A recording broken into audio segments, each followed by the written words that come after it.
Eddie was starting off some music. We used to do this all the time, start off with a little bit of music, and we hadn't done it in a while. And I was like, let's go back to it because I missed the music. So welcome to the stream. We're going to be talking all about builders are feeling icky again.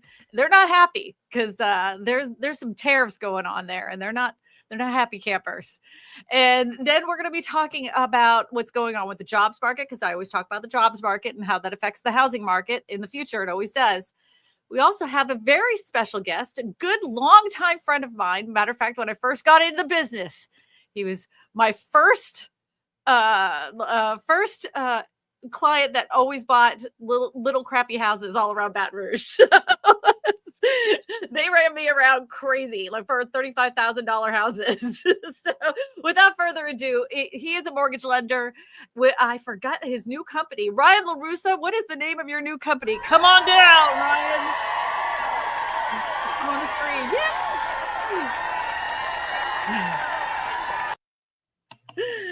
Ryan, what is the name of your new company? I almost said your old company. Yeah, Synergy. It's Synergy One Lending. That's who I'm with now. It's a national brand. So excited to be there. Been there. Goodness gracious. This is the third month. So here we go, baby. Wide open. So do you own this company? Is this your own company? It's a great question. So I do have ownership in the company. Been with these guys, like I said, a couple months now, but it was just a very, very cool strategic partnership. You know, you and I always talk about relationships, and you never know who you're going to meet and how that could possibly happen. But been talking to them for about 18 months, and just really at a crossroad in my business of where things were. It was all good. It was great. You know, I've been doing this for a long time, but previous company, I was there 17 years, had a great intersection opportunity here. And Doug, Toby, and I, and actually all 33 of us made a move. So just same location, same deal, same building, just different name. Can you write loans all around the country or only in Louisiana? Everywhere in the country. There you go. Well, perfect. Yeah. That's going to be good for the people in the audience. So if they want to get a hold of you afterwards, we'll give them your contact information. So I don't know if you saw I sent you one article, but I'm not sure if you saw this one about the Homebuilders, and they're really upset because of the tariffs. The prices of steel and aluminum are about to go up, and they say this could affect home affordability. So without further ado, Eddie, let's go ahead and show that article. Trump doubles the tariffs. Go ahead and scroll down, Eddie. Trump doubles the tariffs on steel and aluminum imports, raising fears for high construction costs as home builders share a bleak outlook. Eddie, go ahead and skip to the third paragraph of this. According to Trump administration, the imposition of tariffs on imported goods is meant to encourage investment and reliance on U.S. production of steel and aluminum. But Realtor.com senior economist says, warns that the high tariffs contributing to the economic uncertainty and slowing new construction activity as home builders brace for higher prices and lower demand. In your opinion, do you think that these tariffs are going to make the home construction process more expensive as it finally trickles in? And yeah, you know, I mean, there's always that possibility. Anytime something like this comes up, you know, one of the things I always think through, and I think really we saw this during COVID. I mean, my goodness, for the longest time from where prices were to where they are now, we could all agree of, yes, they are much more. But I do believe this, and I was at a conference a couple of weeks ago, and I'll bring up some things that I think are super important. I think it's very dependent upon the market. Like in Louisiana, the way I look at it is there's 3 different markets within a very short market, meaning Baton Rouge to Lafayette, Baton Rouge to, say, New Orleans. And the affordability here, while I know, and again, because I do business in all 50 states, affordability in some markets is tough. It just really depends on the supply and demand. I think where there's a lot of demand, they'll inch those things up. But I believe from what I'm seeing, you know, in the markets to where it's a little softer, you're pretty much seeing prices, stabilize. But I've seen a lot of seller concessions, a lot of builders doing some pretty creative things. So that's what I said. Yeah, I think it's for I'm not sure how the tariffs are going to play out, but I do think it's a positive thing that we see a softening in the market. Home prices were unsustainable in a lot of them throughout the country, not just in, the state of Louisiana. So for builders to finally give some concessions and offer incentives for interest rates, offer incentives for upgrades, offer buy downs, doing all these things to get people in a home. That's all that can be as a positive for a home buyer today. The interest rates kind of suck for them though, because they want that for that 5%, and I don't, if the home prices continue to go up because the cost of construction is so much higher. My husband works in a different sector, right? So he talks to home builders all the time. And many of the home builders that he's talking to are like pulling back from construction right now because they can't pencil out how much things are going to cost. So they can't plan ahead. So they're like, well, we'll do these projects that we know we're going to get paid in advance or, upfront for this, because they're doing a lot of these build to rent situations. Like it doesn't matter, they're already going to get paid what they get paid. But just to build individual houses, single family homes that, individual people would be getting mortgages on, a lot of them are pulling back from that. Yeah. Do you see that? Well, I think from the builder standpoint, yes. But what, if you're a seller, what we're seeing in a lot of the markets that I do business in, if you're a seller and you price it right, you're selling, right? And I think so as that new construction, let's say that the new construction doesn't continue to happen, but heck, in Ascension Parish, I mean, the moratorium has been locked down for quite some time. I mean, what it is what it is, and prices continue to elevate out that way. So, I think it's twofold. So yeah, the builders don't like it. I don't specifically like it. Everybody likes to know what's the level playing field, and it's hard to say on the new construction based upon the tariffs. Flip it over to the other side, the existing construction that's out there. Before I got on this call, I jumped. Typically on Sundays I'll get out and I'll go look at 5 to 10 open houses. And the reason why I do that is I want to make myself super familiar with the market and the inventory, what's out there.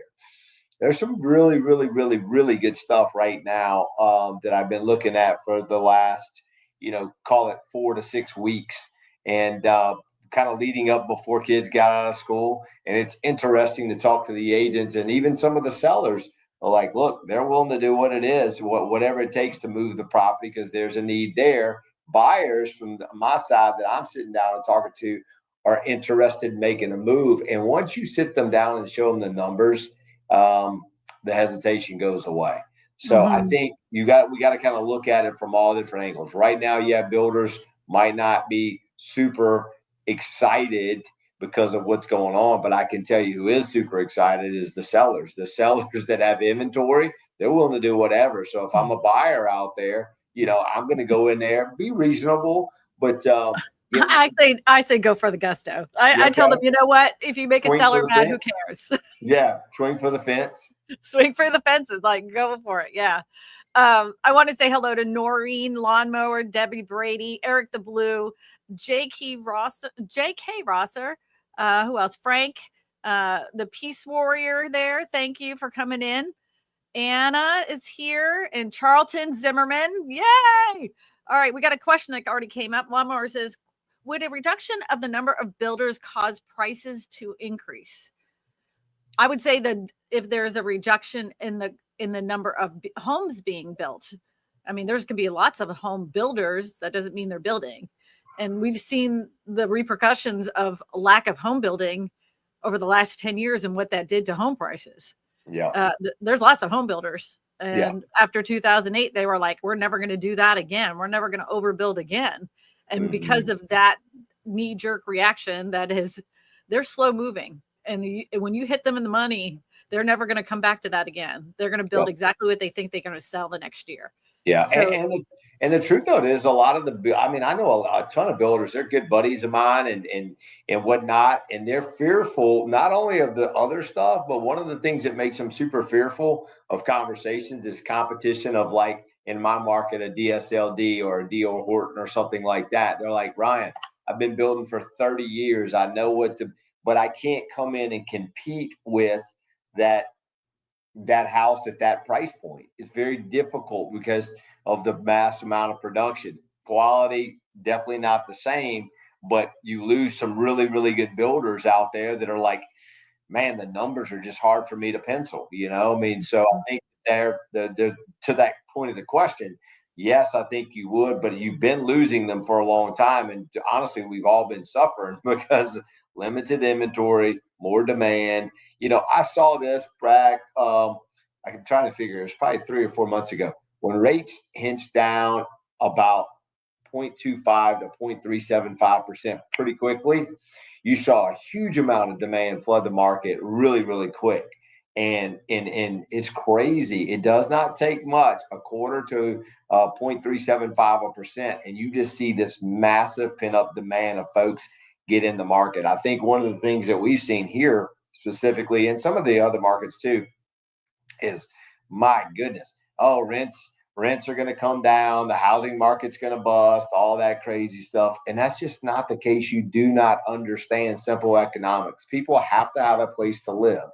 And rents have not come down at all. Matter of fact, rents have actually stayed the same, if not went up, in the greater Baton Rouge area and the Severn Parish area. I mean, you've got tons of planned expansion. Louisiana State University's busting at the seams. It's crazy the amount of money that folks are paying, you know, in and around university. And again, talking about different markets, I got several Like, but if you talk to somebody in Austin, Texas, they would tell you a different story. If you talk to somebody in Miami, they would tell you a different story. If you talk to some, you know, like every market is different. That's why it's so important to work with a local real estate agent in that area. So, because if you were coming from Baton Rouge and then went into, let's just say DFW or Austin, Texas, you would feel a completely different shift in the housing market and even with rents. Because in some cities, some major cities, there are some rents that are coming down. Are they coming down to the point where it would be affordable for a lot of people? No, not at all.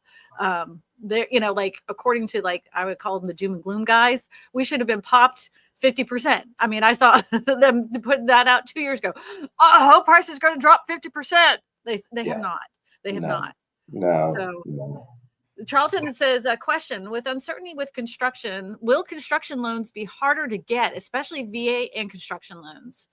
That's a great question. So here's what I've seen. Awesome question.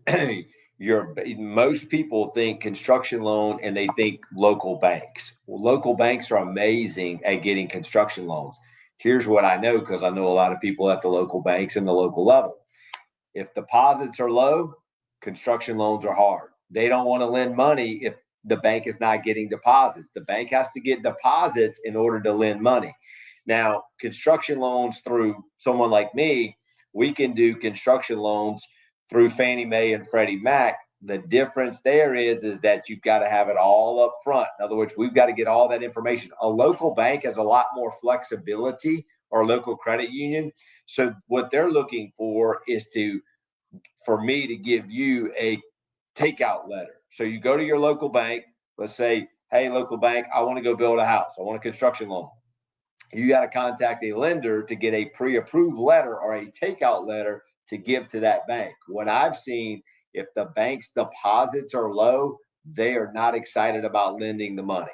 If the bank's, roll in and deposits are good, they'll give you the money with no problem with a takeout letter from a lender. That's where I come into play. Or you go through me, we can get one through Fannie Mae, Freddie Mac. And no, I have not seen a lot of tightening of construction loan lending.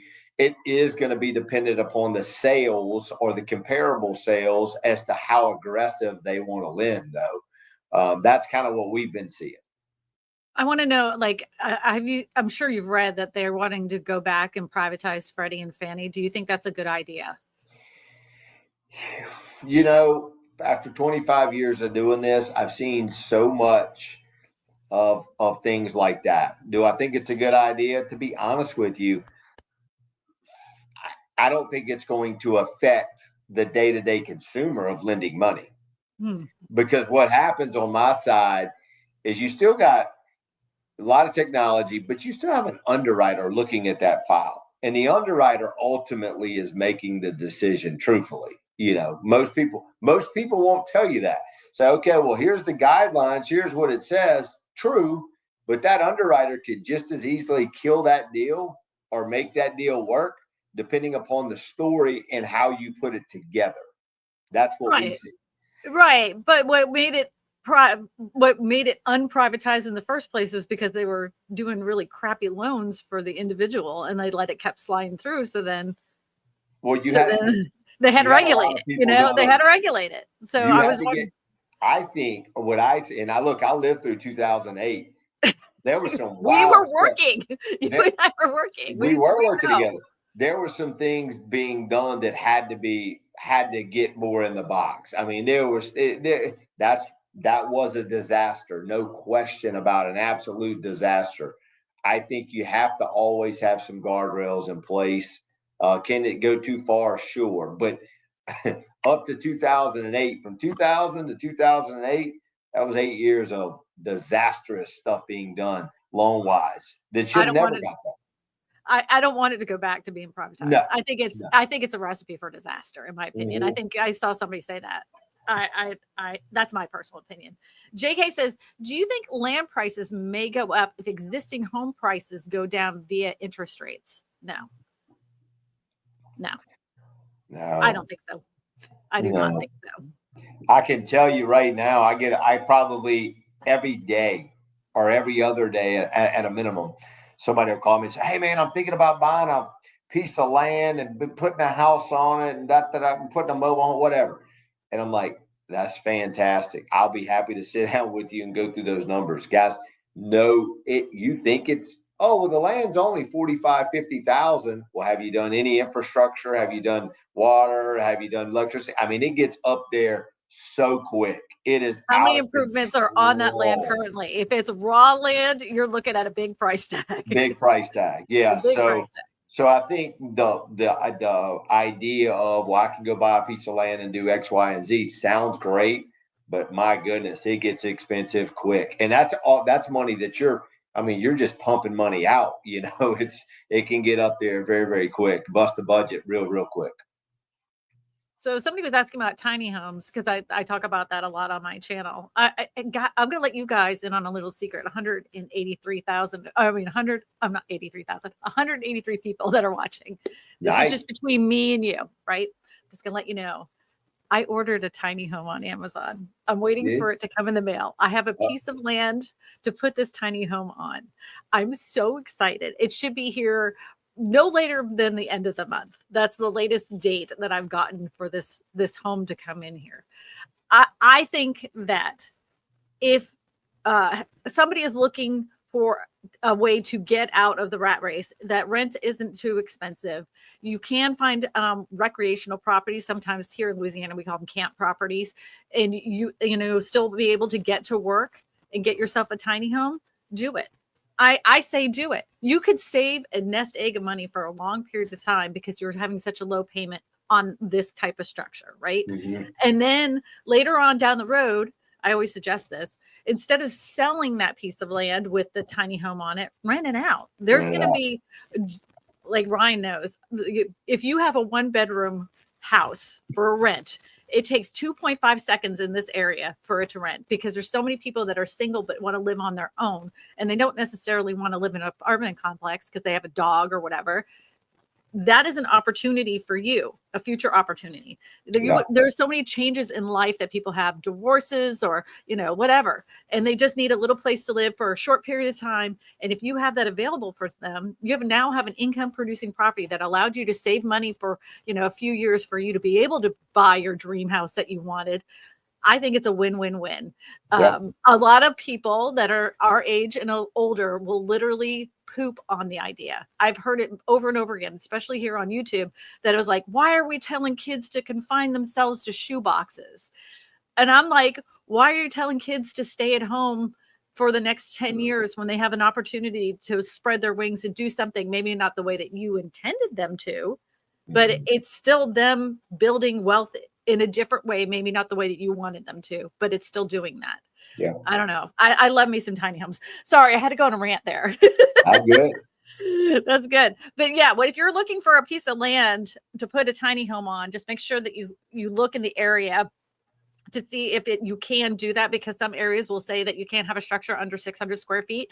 The other thing too is find out what the improvements are that are on that land currently, and find out if you have to plug into utilities. They may say, yes, you can have a tiny home, but you have to plug into the local sewer and the electricity, and you have to have it no matter what. I know a lot of people in tiny homes will say, well, I have a composting toilet. They may not allow for that. So just check into that. And it says, Kristina, can you share your opinion about Boxable? Do you believe they have a viable business model? I keep seeing ads and investment opportunity. All right, between you, me, and the fence post, and 209 people. Okay, so back in 2019, I did my first video about Boxable. I was very excited about the company. Then I went out to their factory maybe a year or two later. They had expanded by a lot. Now I think they have 2 factories. The problem that I have is that a lot of people have been on their wait list now. I think they have like 125,000 people on their wait list. Many of them are watchers and listeners to this channel. They still don't have their home. But then I see these Boxables at, for government contracts or somebody that owns a business. Why are they filling those when these people have been waiting all this time for their home? If you look at their financials, it costs them more to build those homes than it actually does for the price tag that they're selling them for. So they're building these homes at a loss. The last time I looked, I don't know what, I don't know. Honestly, if it was me, I'd still want one of their houses. I don't see anything like physically wrong with the houses. I'm just very disappointed that they haven't filled the orders for people that have waited very long time, and they put other people ahead of the line. That the people that waited and put in their money at the beginning, why are you putting them back at the end of the line and filling these bigger contracts ahead of time? That to me is just gross. And then they go on these fundraising campaigns every freaking month. Invest now, invest now, invest now, invest now. What are you investing in when you're never going to get the product? You just want our money? Like, I don't know. It feels to me, it has an ick factor. It has an ick factor. So I have not done a video about them or for them in a very long time, because the last time I was there, it did not feel right to me. And I vowed I'd never even say the company's name again, but people keep bringing it up and asking me my opinion about it. I will give it to you. Personally, I would go with a different company. That's just me. So Eric the Blue said, on a related note, hit the like button if you haven't done so yet. Thank you. Targeted Plants Guy says Boxable is growing a neighborhood in Oklahoma City. Oh, interesting. Interesting. I hope they start filling those orders that people have been waiting for. That's what I really want them to do. There's a girl on YouTube that I think she's made videos for the last 2 years because she bought a piece of land waiting for her Boxable house. I have yet to see it in her yard. And when I was at Boxable Factory, I'm like, there's a girl that's making a video pretty much every week about your homes. I'm like, you should send her one of your homes. He was like, yeah, I should. She still doesn't have it. Yikes. I know. I know. That bothers me. That bothers me. Like, why is this contract so much more important than the little guy that's been making videos every single week advertising you for free? Yeah. Yeah. That feels wrong. Noreen says, I sure hope Kristina films her adventure with the tiny. Oh, you don't think I'm going to film that? Oh, that's the whole idea. Because the thing is I'm going to share this with the 230 of you. The Amazon home that I'm purchasing is to make it like, is this a viable solution? Can you really buy a $10,000 tiny home from Amazon and actually live in it? Is it safe? Does it have an R value to it? Is it just a box? Is it a shed? Does it have a bathroom that works? I'm going to have people coming out there inspecting it. I'm going to have people going out there and making sure that the plumbing works. I have other larger channels that are really going to take a close look at this thing, because we need to know, is this legitimate, first off? Because believe it or not, there's a ton of scams out there. Shocking, I know. And so, I mean, I put this money down on a credit card. I'm hoping that the stupid thing shows up, or I'm out over $12,000. Yeah. And so, and then when it comes in, is it going to be a shoebox? Is it made of cardboard? I mean, if it's none of those things, this is really amazing. If it's none of those things, if it's actually something that somebody could use as a camp or as a temporary living situation, or even an ADU temporarily in the backyard. I mean, come on, more and more people would do it. I think it's possible, I'm hoping, my hope is that it is a viable home. That's my hope. Yes, indeed. Surprising news, Kristina. Keep us up to date on the progress, por favor. Yes, of course. My brother, who actually speaks Spanish fluently, he always goes, por favor. Oh, the box that never arrives. I hope it does. I check every day because I ordered one. I ordered one, and then 3 weeks later they canceled my order. Every day I check it now. Every single day I check. Yep, still on the way to arrive. The Amazon purchase home sounds like an amazing adventure. I'm hoping so. It's going to be exciting. I can't wait to bring you guys along. Those of you that are channel members, I'll probably do a live stream just for you when it is actually coming in. So I'll use my phone. As long as the internet is good there, I'll bring my phone in and we'll do a live stream where you can see it being set up. Of course, I'll have my actual camera, like unloading it and all that stuff, but I want to show them the live stuff so they can see the bugs and how hot it is. Charlton Zimmer says, "What would you recommend purchasing lots in an old neighborhood, 1928, without utilities except electricity, with easements that are needed to hook up the water and sewage? Would you recommend purchasing lots in an old neighborhood like 1928 without utilities except electricity?" Yeah. What is the determining factor for most people when they're buying something? The money. How much is it? I'll tell you what, I've always been told whenever you're, talking to people, you have to share pain and be real. So I'm going to share some pain and I'll be real. Right. So I had a buddy of mine, this happened 2 years ago. He's a builder, and an agent bring me this idea. Hey, there's 8 acres in Central off of a certain road. We can buy it for X. Perfect. The price was beautiful. We're going to subdivide it into 5 lots. Got through all that. The infrastructure between utilities, lights, water, dirt work blew the entire deal to where, we're gonna if we make money, which the only way to really make money now is to put a product on there and sell it, because the lot costs looked amazing.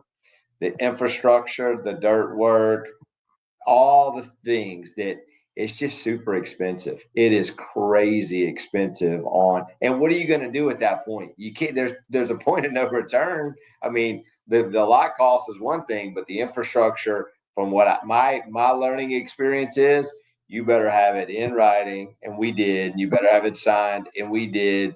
And it still went over by about 35%.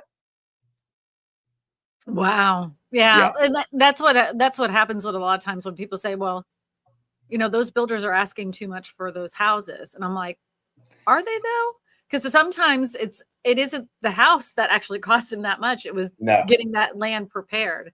Yeah. And then when you look at places like California and other areas that have a lot of regulation with that land, it takes forever before they ever can build a house. So they have to up the price of the home in order to make money off of it, because they've been holding on to this piece of dirt to get it approved all those years before it actually was able to build a house. So then the price goes right into the structure itself. So when people look at land, a lot of times they don't realize how much the infrastructure can really balloon the cost to build a house. Yeah. Debbie Brady says, does it make more sense to buy a fixer-upper and demolish it rather than to do a complete infrastructure infill on raw land? I say yes. I think it's better to buy a piece of crap, fix it up, and then try to buy a piece of raw land and put from a lending standpoint, you got a ton of options there, right? You could do a construction loan, you could do a renovation style loan. When you buy a piece of land, they're typically always going to want you to put more money down, unless you're just doing, of course, cash. But typically your down payment's more. And from what I've found is the infrastructure is super important to nail down those costs, because they can get away from you quickly. And once you started, you're in a bad spot. But there's a lot of opportunity out there to take a piece of property the way it sits today, and you can get it appraised on a subject to value. And a lot of lenders can lend based upon that subject to value, which would give you some equity position to be able to do what you wanted to do.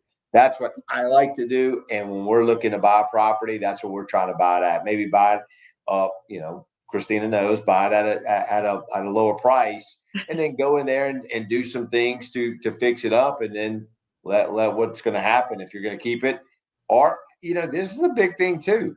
Buy the place, rent out. If you got somebody that wants to, we just said affordability is a problem, but there is a lot of people that I know, and they're young professionals, and I'm not.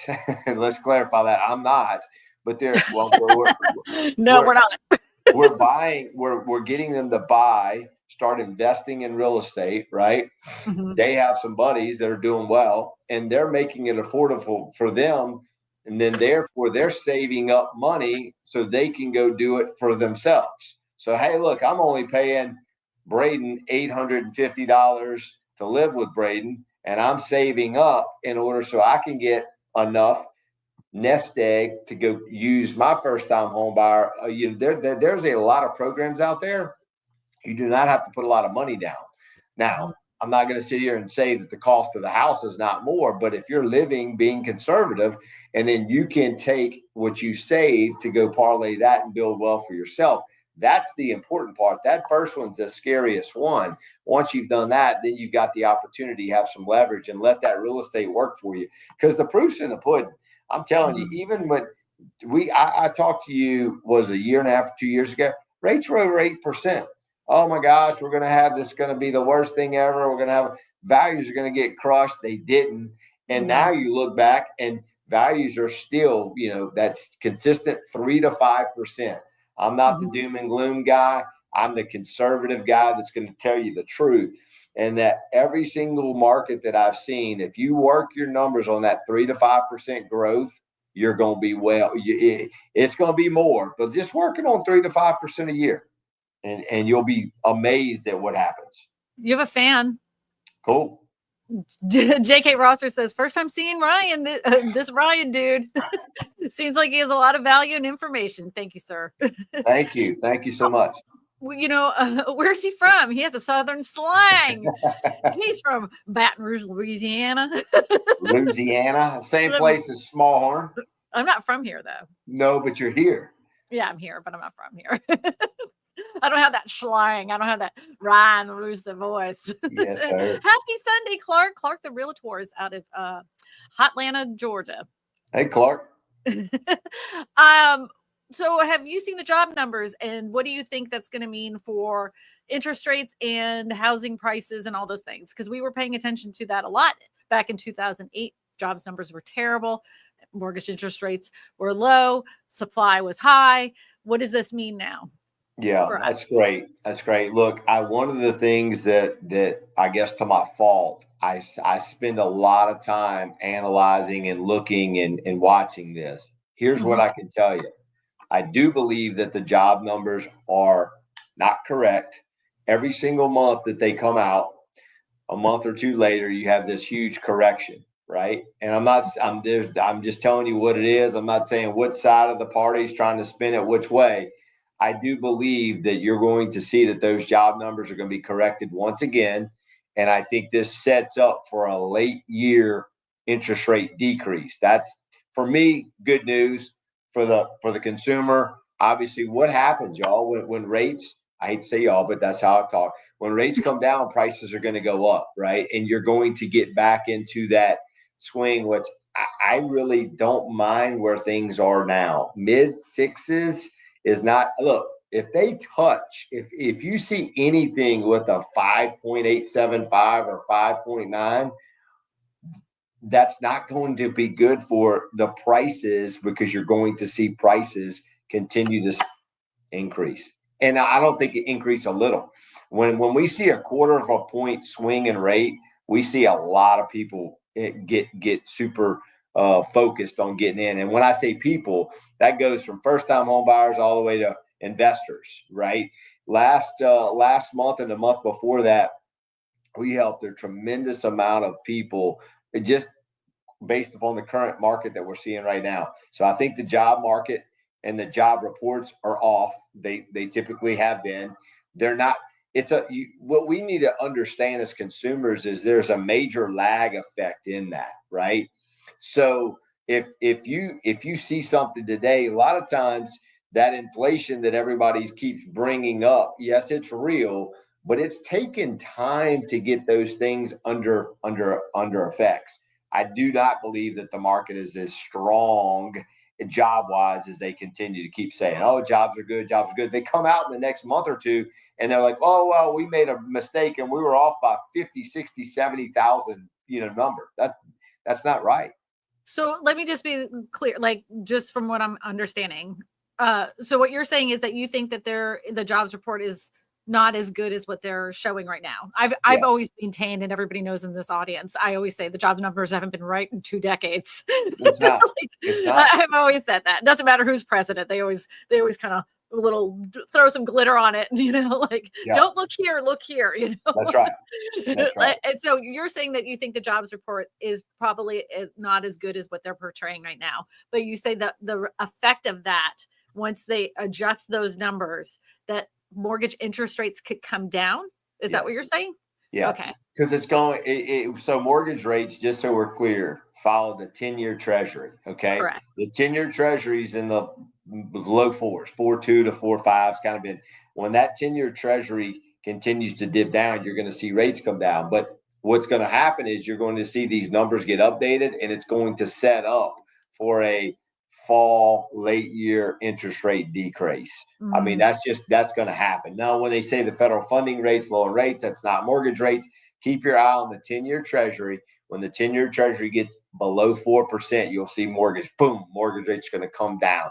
They've been very stable, even in my opinion, with all this craziness with tariffs and war talks and what's going on with Elon and Trump and blah, blah, blah, blah, blah. They've actually been pretty stable if you just look at the 10-year treasury. So when rates come down, prices are going to continue to go up, though. I mean, that's just a reality, supply and demand.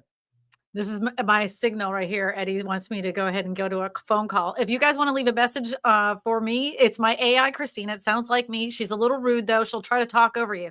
So if she does, you just keep talking. You ignore the AI robot, Kristina. And you can leave a message here on this phone number, 888-255-0197. And we will listen to your question that you leave with the robot, Kristina, on this live stream next week. So Eddie can go ahead and put the first call up, please. Dawn, California. I have been doing multi-generation or apartments added onto every house I've owned for the last 20 years. I was ahead of my time for doing this. I think that California is very family oriented. And my question is, do you think that in time that the cities are going to allow it to be called separate addresses with dual properties? Yes. Yeah, I do. Absolutely. Yeah, I think they absolutely will. Well, not only that, I don't know if you saw in California, they now can parcel off in some counties. You can parcel off an area that you use for an ADU and sell that parceled off ADU part of your property.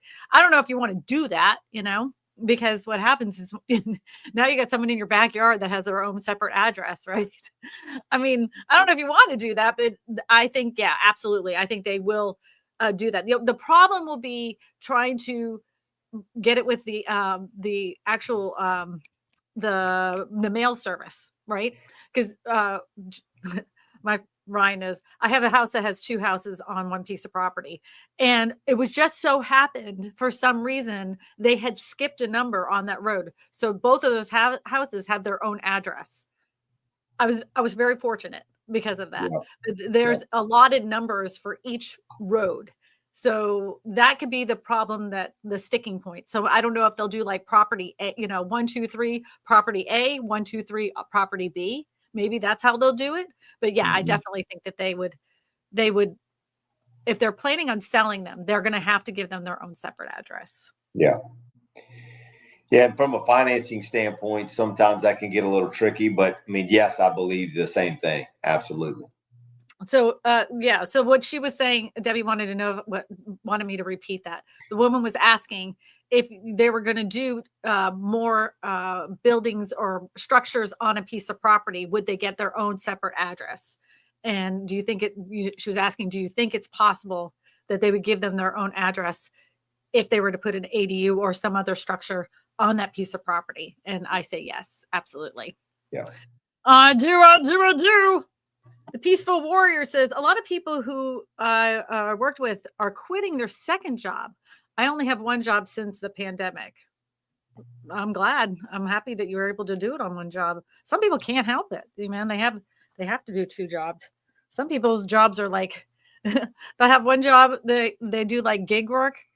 Like they do like thumbnails and stuff like that for social media for other companies. And then they're driving Ubers, and then they have a regular job too. I don't know how they do it. I couldn't do it. Oh, you got called a great guest. I thank you. Look, from what I see, and this is real talk. I think everybody could agree.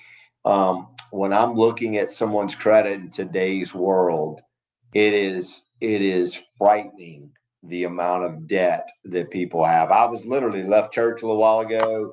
I was going ahead to do some open houses. I had two people that we've been talking about say, "Hey, I don't have any other choice. Call me. We've either got to do that line of credit, or I'm going to have to refinance and pay off some of this debt, because the debt is just eating people up." So second What job. kind of debt do they have? Is it Consumer debt, credit card debt, is people a living big, beyond their means?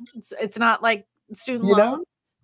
it's not student loans. The two that I'm talking about in particular is, this guy already has two jobs, and he's helping his daughter out. She's kind of running through some rough stuff. He kind of got pinned up with some credit cards, and that credit card debt, y'all, is just eating people alive. Average car note, $800 to $1,000 average. I'm just telling you, on the credit, when I look at credit, $800 to $1,000 minimum car payment.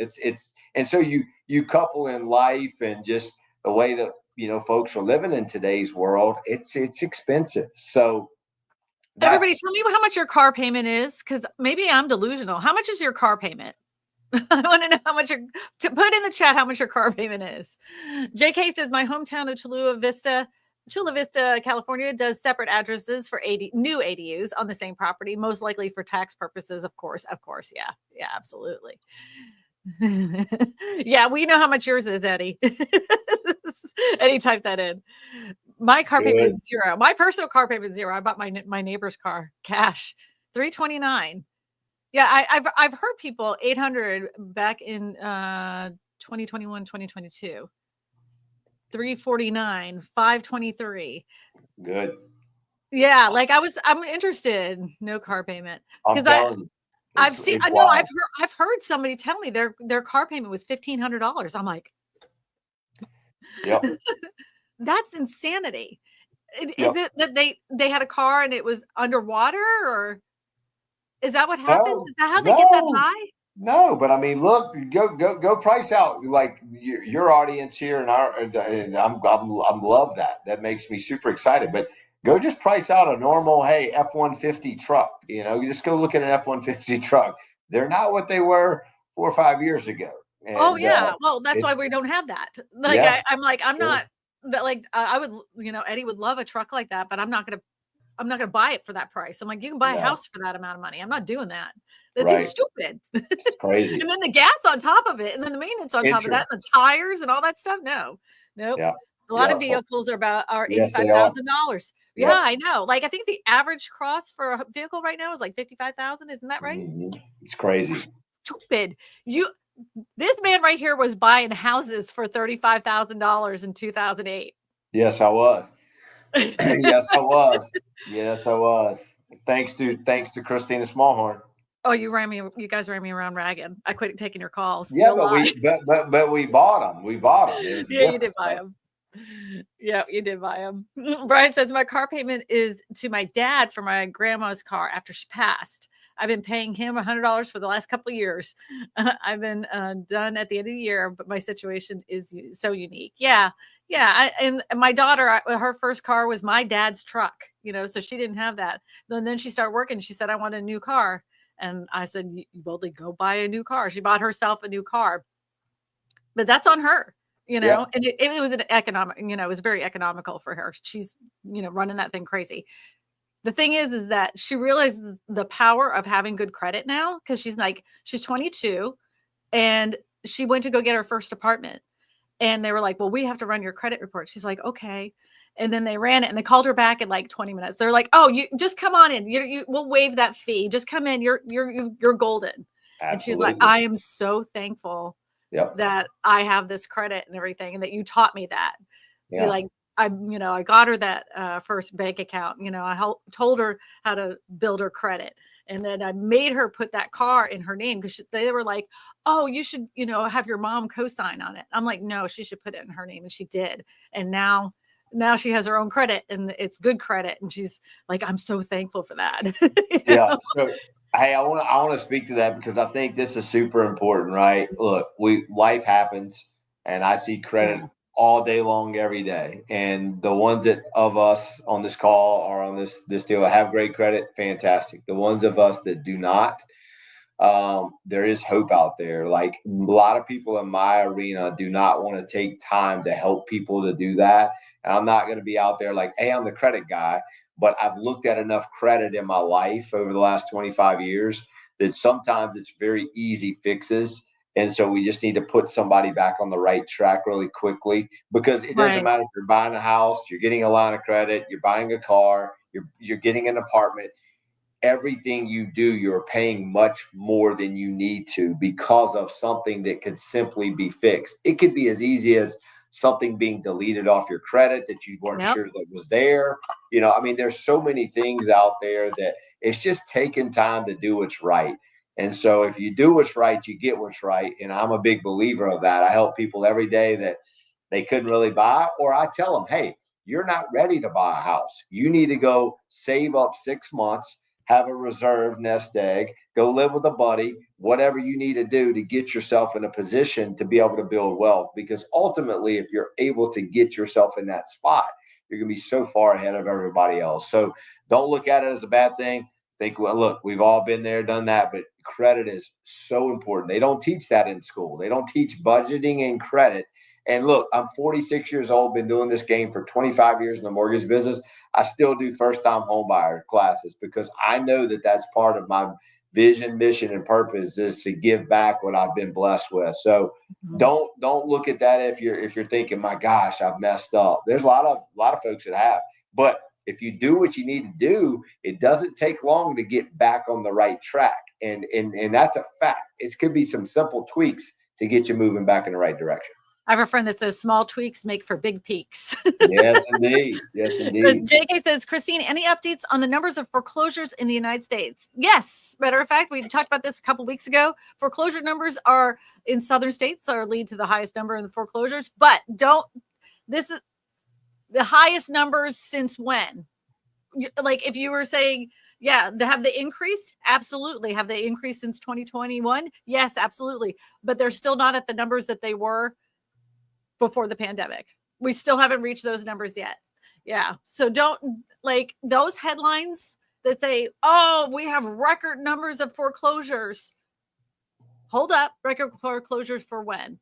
And it's going to depend on your city. And we do not have the same situation that we had back in 2008. We're nowhere near that. The total number of there were a total of 36,033 U.S. properties with foreclosure filings defined by default notices, scheduled auctions, and bank repossessions. That's 0.4% from a month prior and 13% from a year ago. But it's like, you're reading that, right?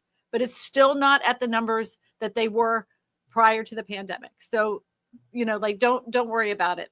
The 3 states that stand out for foreclosures are South Carolina, Illinois, and Florida. Not shocking with Florida.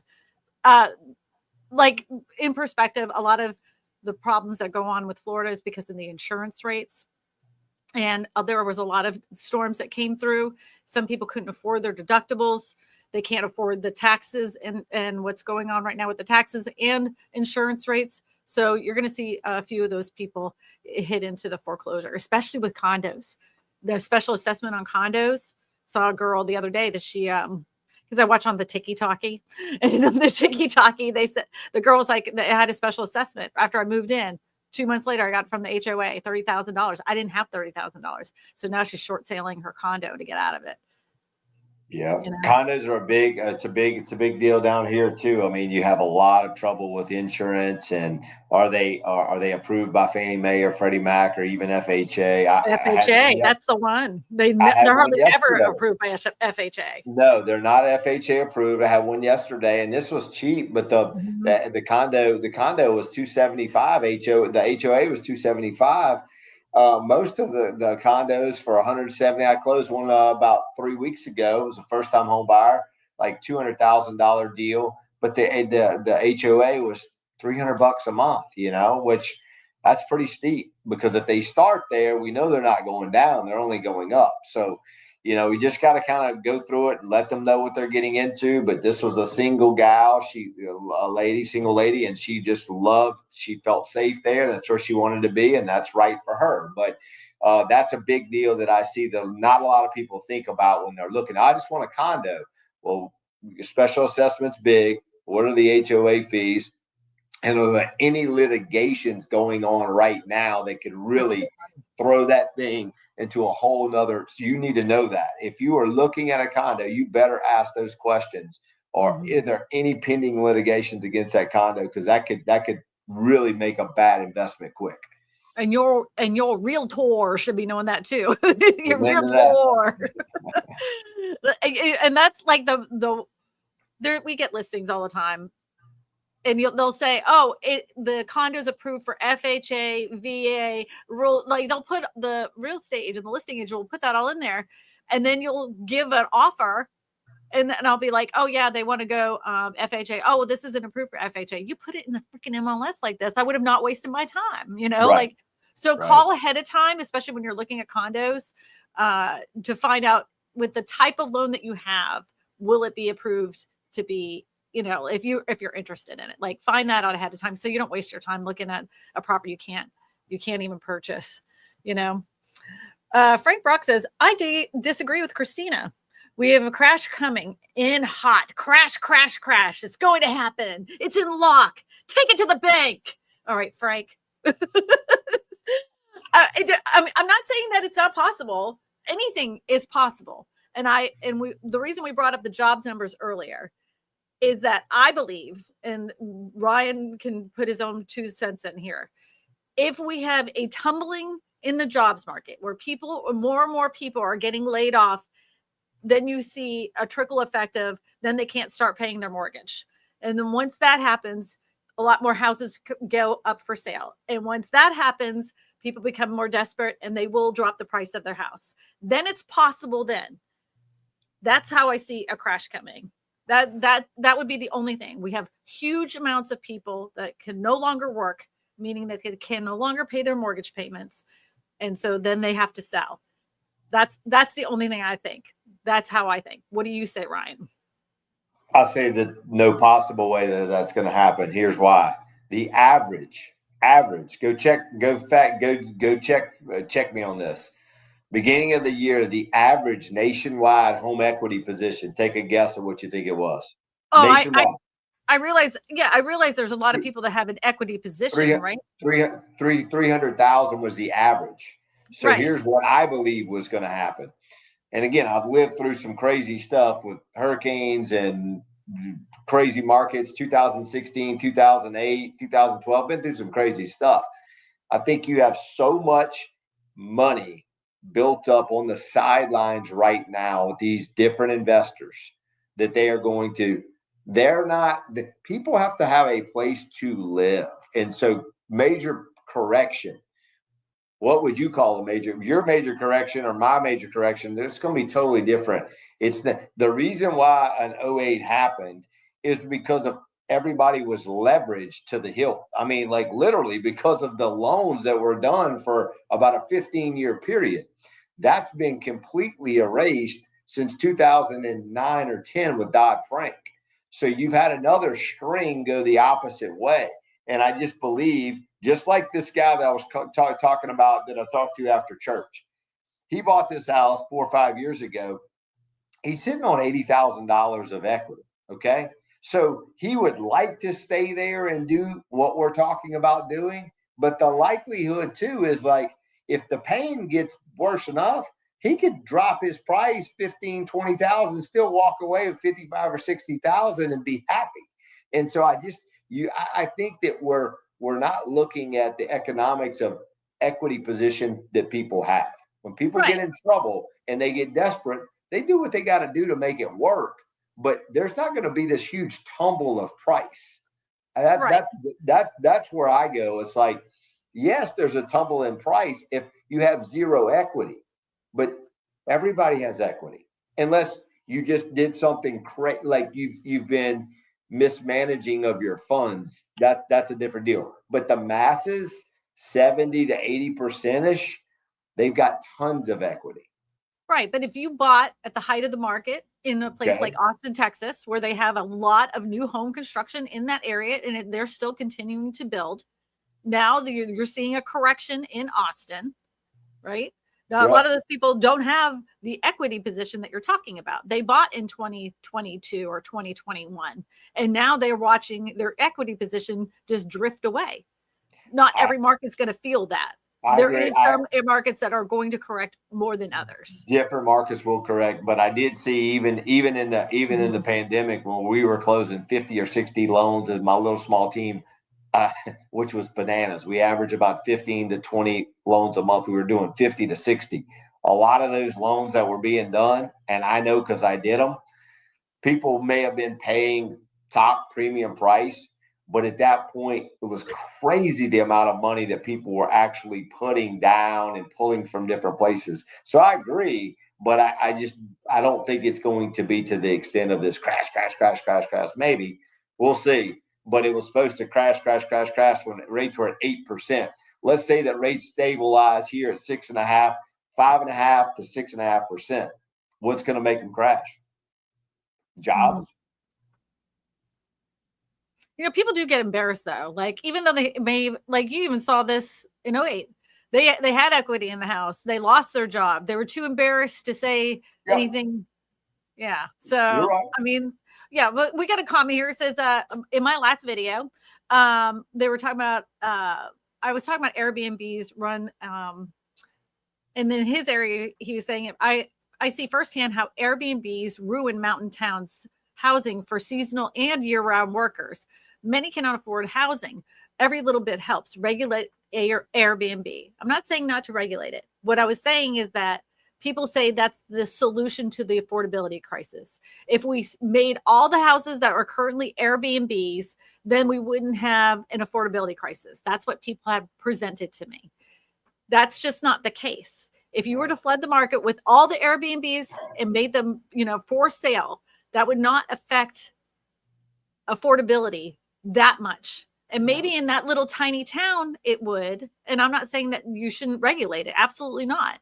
I think there should be a cap to how much, how much is rental around a lake or a mountain town. You don't want everything to be a rental, especially if you live around there and you work around there. I mean, we see the repercussions of that in areas of Montana and Wyoming. I mean, they can't get people to work out there because they turned everything into a rental and they have nowhere to go and they can't afford the rents of how much everything is. What I was saying is that it's just not going to make a big enough dent to make a difference to the people that need affordable housing if you put all those back on the market. That was my point I made in that video. Gotcha. Yeah, a lot of Airbnbs though are like tiny homes, and you can't make those into houses. They're meant for recreational. Like a cabin can't be a house. You can't sell a cabin as a house. It's a cabin. It's a recreational property. You know what I'm saying? Yep. So Clark says, down here, investors are pulling out of certain neighborhoods and messing up people's equity who bought around 2 years ago, pricing under to unload the property. But it will come back. If they're not planning on selling it, it will come back. Ryan and I know, like people bought at the height of the market And some people were like really scared, like, I don't know if I should buy right now. It's 2009. Should I buy right now? The houses are coming down. Then they sold 7 years later and they had a lot of equity in that house. Unless you're planning on selling in the next 2 to 3 years, then maybe you could have a problem. But if you're planning on staying in that house never 7 to 10 years, you'll be fine. And I think that's part of, having a great realtor and a great lender that you're working with. Like, let's talk about the game plan. Like, what are we trying to really accomplish? I'm doing one literally Friday. This is crazy. So Friday, I get a new construction neighborhood. They're building, it's DSLD. They're building new construction in there. I get a client calls me and says, "Hey, I'm buying this house." Go through, sit down, talk about the whole deal. The people she's buying it from, it's in a brand new construction, bought it 2.5 months ago. 2.5 months ago. They hate the neighborhood. They're from Mandeville, Covington area. They hate it. They're moving. They dropped the price. They're selling it $25,000 below just to get out of the neighborhood. But guess what? They bought that house, come to find out, cash to go be closer to the grandkids. So are you going to have scenarios and situations where, but again, it didn't affect them, but my buyer, I'm sitting down going through everything. What's your game plan? Where are you? Do we have enough money? Are we putting a little bit down and keeping enough in reserve to where if something happens? That's the important part of talking about the game plan and why now, why this neighborhood, what does this solve? Like, all of those things are important. You're buying a investment. You are not buying a car or a pack of gum or a cold drink at the store. You got to have some people that are looking out for you. If not, you can quickly make a bad financial move. Quickly, easy. Our a fellow Louisianan, a big financial guru. What's his name? The big guy. What's his Eddie? What's his name? I always make fun of him. Grant Cardone. Cardone. Okay. He says, "Don't buy a house." He says, "Don't ever buy a house." Yeah. Look, and I listen to his stuff, and sometimes I'm thinking, okay, yeah, I got you. Well, he wants you to invest in his fund. Is really what he wants you to do, right? Yep, because he's the smart guy. I'll take your money and I'm going to make you money. Yeah, I'm gonna put your money in my fund and I'm gonna pay you 10 or 12% versus if I go buy a piece of property and put 5% down and it goes up 5% a year for the next 10 years, I'm up 700%. What makes I don't understand that return, but mine worked, but I appreciate it. We got another call to go over. If you guys want to leave a call for next week, you can call that number 888-255-0197. If you have any mortgage questions, I certainly cannot answer them, but Ryan certainly can. So make sure you put your mortgage questions in the chat as well. Eddie, go ahead and put up our next phone call, please. Sir. Dave Shostak, Comac, New York. I've seen just a plot of land on Long Island, specifically in Deer Park, where a builder paid $125,000. Now asking after a house is built on it for $799,000. Question for Kristina is: are you familiar with building in a box? Which is, I think, American Home Products, which they give you the wood that's pre-cut, and where she knows of a place on Long Island where the land is cheaper than $125,000. Thanks. Take care. Bye-bye. So what he's talking about is like you can buy house kits, right? Have you ever seen those? I haven't. Okay, so there's companies like Zip Kit Homes. I don't know if Zip Kit goes up to Long Island. I really don't, because the building codes are different, and Zip Kit is towards the west. But I could find out for you. But so basically, what they do is it's kind of like the idea of Sears and Roebuck. They give you all the equipment and everything you need for the house in one package. So it comes in on a flatbed, all the lumber, the nails, the roofing materials, everything. And then you're following or you can hire a contractor to put them together, put the house together. Everything's done. It ends up being a lot less expensive than pricing it all out, because it's already self-contained. They already put it together. You know what I'm saying? So anyways, it's called they're kid homes. I don't know of one in Long Island. As far as the cost of that house that you're talking about on Long Island, when you bought it for $125,000 and sold it for $799,000, Ryan and I kind of talked about it. That land prep cost them a lot of money, you know, and the permitting costs money. All these things before that house was ever built cost them money. And I'm sure it sold. I'm sure it sold for that amount of money, if not more, at $799,000.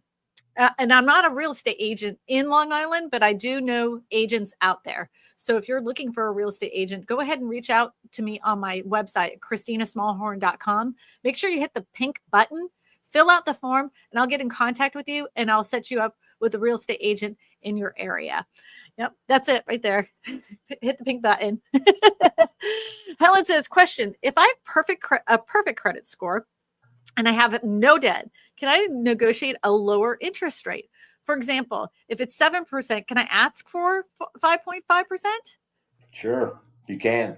And you can get it. You know, the biggest thing that I tell people every day is we just give the information. You're going to decide the rate. Here's one thing I would caution you on that. Let's say today's rate, I'm just going to use an example, is 6.625%, and you want to get a 5.5% rate. Mm-hmm. The spread or the difference between those two could cost you as a buyer up to 2 or 3 percentage points of the loan amount. So on a $300,000 loan, if it costs you 3% to get that, cost you $9,000 to save that. Here's where most people want to argue. Yeah, Ryan, but that's over the course of 30 years. And I say, okay, perfect. You're right. But what about the next 3 to 5 to 7 years? Or what if today's rate 6.625%, and by the end of next year, the rate is at 5.5%, and you could refinance? What happens to that amount of money that you paid to buy your rate down? You just lost every single dollar of that amount. Mm-hmm. So we have to look at the rate today, the new rate that you want. What's the difference? Let's say it saves you $100 a month. Well, that $100 a month times 12 months is $1,200 times 5 years is what, 6,000? You didn't even break even over that amount of time. So you want to be very careful on that, because I've seen a lot of people get taken advantage of spending a huge amount of closing costs. And it's really not about the rate. The rate is important, but it's your game plan. How much money are you putting down? What's the game plan over the next 12 months to, say, 5 years, so we can help you make the proper decision. A lot of people get hooked on these online lenders where they're paying this exorbitant amount of fees. Quicken's the biggest one, to where you look and you click on all the details and the rate looks super sexy, but the closing costs are sometimes 2 or 3 times as much as your local lender would have been. When you said super sexy, because my brain, the way it thinks, I'm thinking like an interest rate, and they're like 3.5 interest rate. That's what I was thinking. Low APR. No prepayment penalties. No penalties. We got another call that came in. We're going ahead and put that up on the screen. Eric says, I can't wait to hear about Kristina's Amazon home build goes. I'm very excited. I'm very fortunate. A guy in the area was willing to let me put this house on his land. And he actually already has utilities, even a driveway. I mean, it was all, he thought I was full of crap. I thought he was full of crap. We met each other. We're like, I can't believe this is happening. He's like, I can't believe you're doing this. I'm like, we're doing it. We're doing it. Let's go. So excited. So excited. All right. What's our next call, Eddie? Daryl, Pensacola, Florida. I feel like I'm locked out. My income is $50,000, and homes that used to cost $150 or $250, and I don't know. I'm just complaining about it, I guess. My dream is to live in a barndominium. That's all I got. Oh, okay. So I understand your frustration, especially when you do see home prices the way they were. I mean, my very first house that I ever bought was $135,000, and now Eddie and I looked at it, and it's nearly $500,000. Ridiculous. My parents bought a house in Atlanta years ago, and now it's over $850,000. Ridiculous. The thing is that you got to find a different way. And like looking at barndominiums are really cool. Remember we were talking earlier in this live stream about infrastructure, right? For a barndominium infrastructure, it's a lot different than, let's just say, a mobile home or a modular home. The cement work is different. Even, and Ryan could talk about the lending when it comes to barndominiums. You're going to be looking at a completely different purchasing power with a barndominium than you would for a traditional home. Can you talk a little bit about lending with a barndominium, Ryan? Yeah, so we do it, but it can certainly be tough. Your biggest thing that you have to make sure on barndominiums or any type of alternative style of a house is, do you have the comparable sales to support the value? If not, you could actually have to come out of pocket with more money down. I'd love to speak to this really quickly. So I don't know what market he's in, but I can tell you, after coaching people for long enough, if there is a duplex or a townhome or something like that, like a duplex is a great example. Hey, I'm going to go put minimal down. I'm going to live in one side. I'm going to rent the other side out. And ultimately, there is a huge hack there for you to be able to do what you want to do. $50,000. I help people all day long that make 50 or less, but it's coming up with some creativity. And maybe, you know, when we're starting to look at it, it sounds cool. Several of the builders I know that build the barndominiums, they're not cheap. We just talked about the steel and, you know, different things with these tariffs going up. And, you know, these things that come in these fads, you know, you get a lot. And then when they start catching attention, what happens? Boom, prices go up. So maybe look at an area to where you could say, hey, it's a duplex. I can live on one side, rent the other out, use that income to offset mine, maybe get, you know, a roommate or something like that. There's hacks. The long-term play is for you to build the wealth. It's the important part of, like Kristina, hey, here's the land, here's the house. I'm putting this thing on there. Let's see how it works out. If not, I can rent it out, right? We have to come up with creative ways of somebody else helping us take care of the liability while paying down the debt, because I do believe it's a liability and an asset. If you look at it correctly, it could be a liability, and it should be at first. But what's the long-term play if I get the 3 to 5% appreciation? And I don't care what market under what it. I mean, Warren Buffett's a pretty smart guy, right? What does he say? The fastest way to wealth is through real estate. He said it over and over and over and over and again. That guy's made gazillions of dollars. But there's a lot of guys out there that want to look at it and say, well, I can't afford it. I'm not saying you can or you can't. Maybe change the lens and the way you're looking at it. But a barndo is not affordable, in my opinion, and specifically in my market. They're super expensive. The land, the infrastructure, and then to build a barndominium is not cheap. It's not. And the thing that makes it appealing, especially in some areas, is the fact that because it's considered an agricultural building, your property taxes go down quite a bit in a lot of areas. So that's the appeal for a lot of people when it comes to barndominiums. Right. And then if you're using that as an agricultural building, you also can get like certain kinds of grants. I saw a girl who did a barndominium, and she does those microgreens. She does that in her barndominium. She grows microgreens for restaurants. And so then she got a grant from the government that helps pay for her barndominium because she's growing stuff for food. Whatever. I don't know all that kind of stuff, but yeah, barndominiums to me are not an affordable housing option in my opinion. That's why I don't talk about them anymore. I did it a while back because people were using it for the tax, offset taxes, but they're not necessarily affordable today.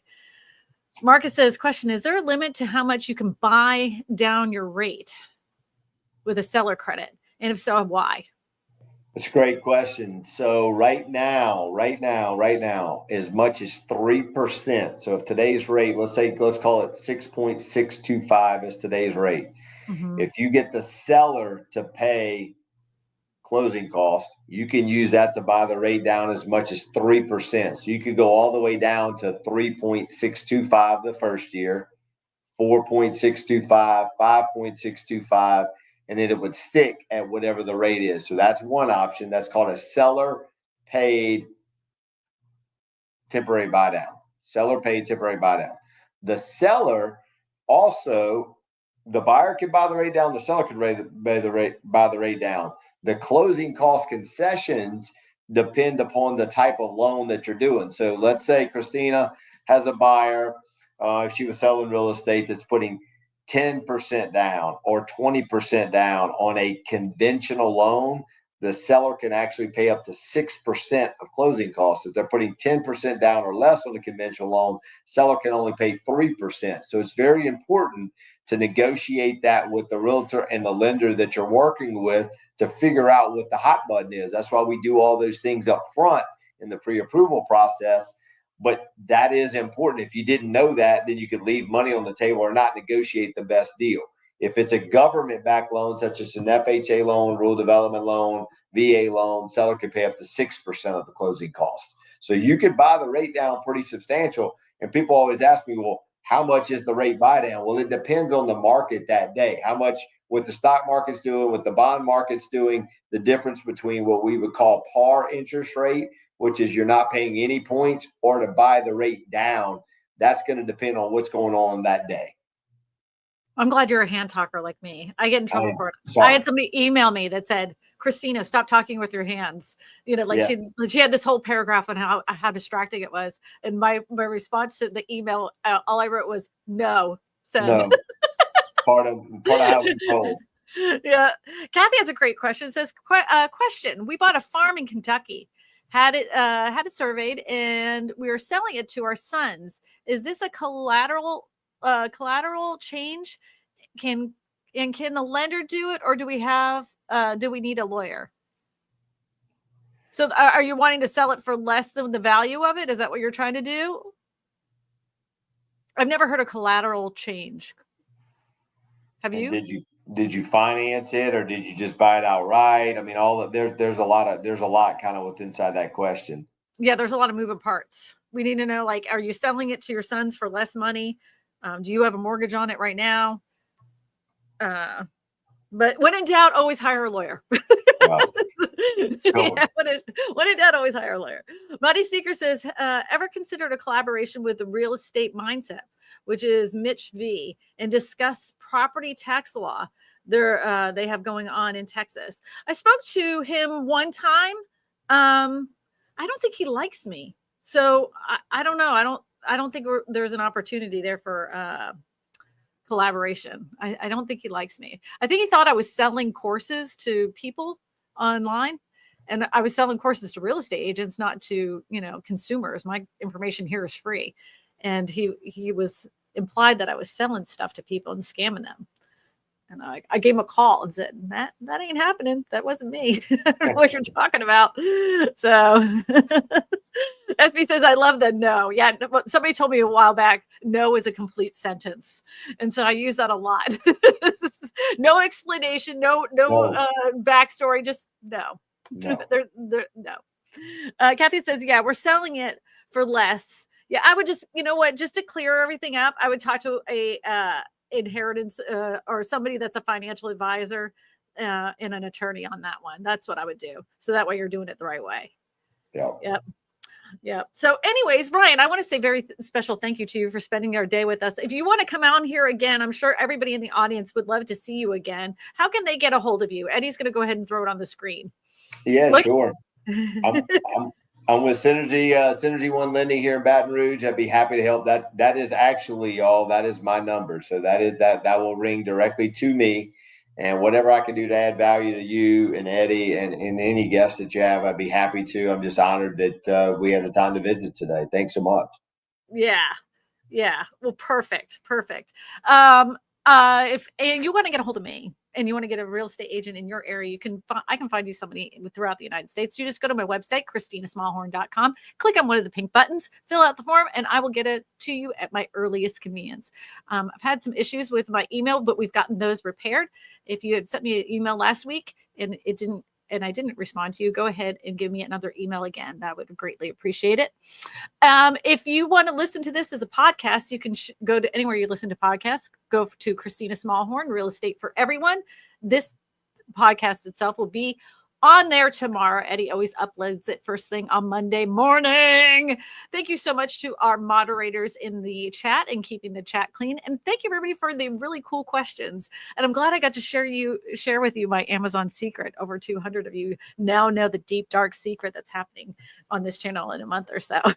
So some of you will watch it on the replay. I'm sure the comments are going to go wild, but yes, it's actually happening. It's really happening. So thanks again, Ryan. I appreciate you. Thanks, chat. Be good. Thank you, And guys. stay out of trouble. Whoop, he just left. He just scooted right out. He was like, thank you guys, bum. He's like, done. I'm done. Wow, that was wild. All right, Eddie, roll the